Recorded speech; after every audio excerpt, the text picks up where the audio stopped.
Hello friends, welcome to my YouTube channel dear CA diary. आज हम बात करेंगे रस्किन बॉन्ड की एक और बेस्ट सेलर बुक के बारे में। इसके पहले मैंने रस्किन बॉन्ड की ही एक best seller book a face in the dark and other hauntings के बारे में लिखा था, जिसके लिंक डिस्क्रिप्शन बॉक्स में है। आज हम बात करेंगे Delhi is not far book के बारे में। मैंने बुक रिव्यू 3 पार्ट्स में डिवाइड किया है, जैसे कि आप सभी जानते हैं। First, introduction. Ruskin bond British मूल के एक भारतीय लेखक हैं। उन्होंने 30 से भी अधिक बुक्स लिखी हैं। उनकी कई बुक्स बेस्ट सेलर की कैटेगरीज में आ चुकी हैं। इस किताब में लेखक ने धूल और सुस्ती में लिपटे हुए उत्तर भारत के एक छोटे से शहर पीपल नगर की बात की है, जहाँ जिंदगी बड़ी ही धीमी गति से चलती है।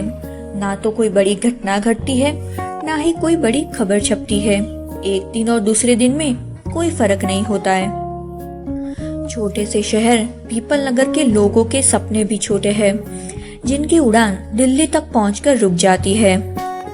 अब उनमें से कौन कौन दिल्ली पहुंचकर अपने सपने पूरे कर पाते हैं और कौन कौन पीपल नगर में ही रह जाते हैं, वो इस किताब में पता चलेगा। तो आइए देखते हैं इसका समरी पार्ट।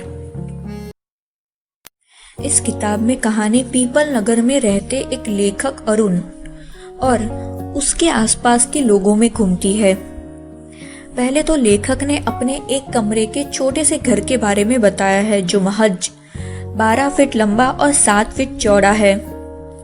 यहाँ वो अकेले ही रहते हैं। कुछ साल पहले नवाबगंज वाली रेल की टक्कर में उनके माता पिता की मृत्यु हो गई थी। वो यहाँ किताबें लिखते हैं और थोड़ी बहुत पैसे कमाते हैं।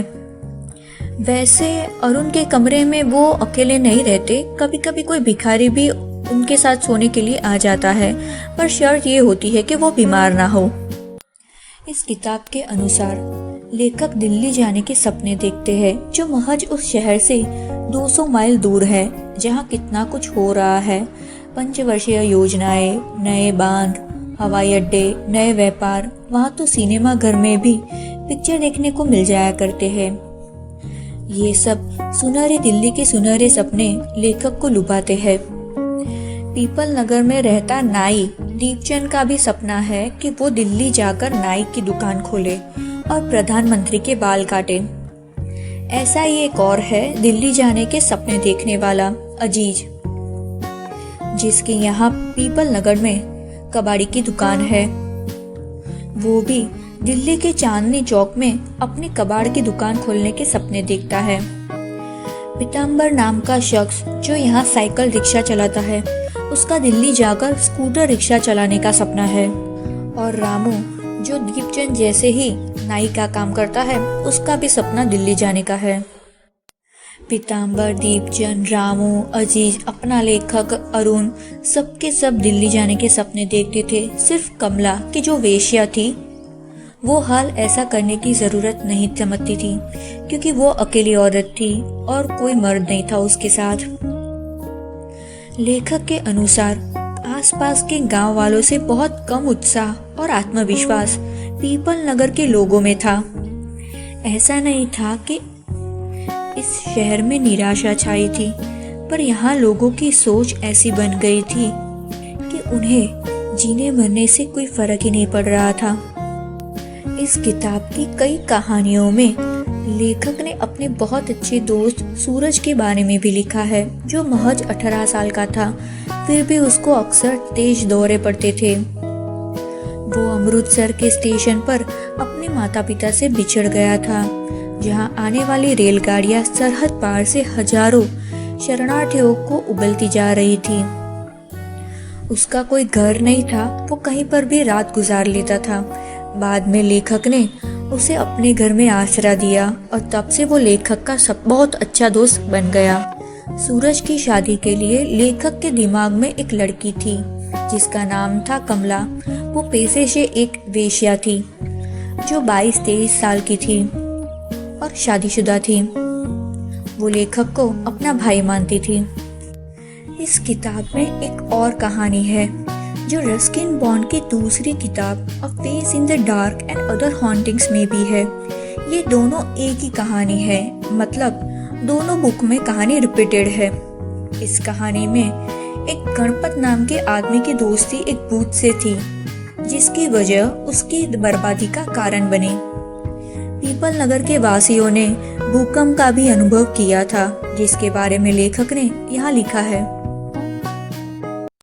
एक बार लेखक को दिल्ली एक इंटरव्यू के लिए बुलाया था। वो वहाँ 2-3 दिन रुक कर आए थे। वहाँ दिल्ली से उन्होंने उनके दोस्त सूरज को एक खत भी लिखा था, जिसमें उन्होंने पुरानी दिल्ली का वर्णन किया हुआ है। लेखक को पुरानी दिल्ली में 300 रुपये प्रति महीने की पगार से नौकरी मिल जाती है। वह आखिरी बार अपना सामान ले जाने के लिए पीपल नगर वापस आते हैं। वो कमला को भी अपने साथ दिल्ली ले जाना चाहते हैं, पर क्या कमला हाँ कहती है या मना करती है, उसका जवाब आपको इस किताब पढ़ने पर मिल जाएगा। इसी दौरान सूरज ने भी मैट्रिक पास कर लिया था।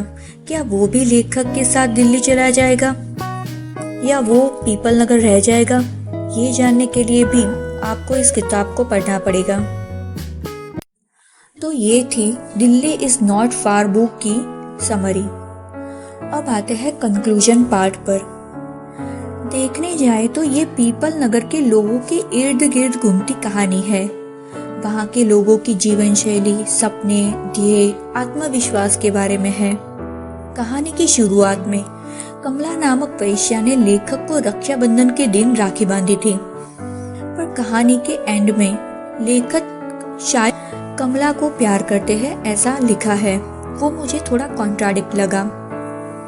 उसके अलावा इस किताब की एक कहानी उनकी ही दूसरी किताब में से कॉपी की हुई है।